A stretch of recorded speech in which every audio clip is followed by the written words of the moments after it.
पाकिस्तान की अफगानिस्तान के खिलाफ मैच में शर्मनाक शिकस्त। पाकिस्तानी टीम की बदतरीन कारकर्दगी पर शाहिद आफरीदी भी खामोश न रह सके। पाकिस्तानी क्रिकेट टीम के साबिक कप्तान शाहिद आफरीदी ने अफगानिस्तान के हाथों पाकिस्तान की दर्दनाक शिकस्त के बाद ट्विटर पर बयान जारी करते हुए लिखा कि मैंने पूरा मैच देखा और हकीकत ये है कि अफगानिस्तान ये मैच जीतने का हकदार था।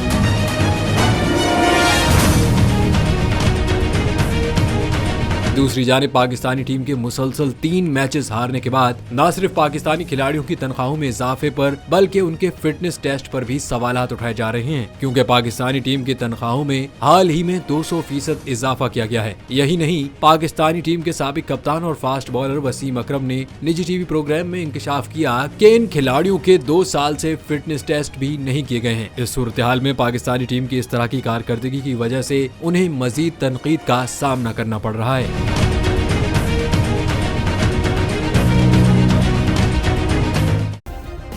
सब्सक्राइब करें और बेल दबाएं ताकि कोई खबर रह न जाए।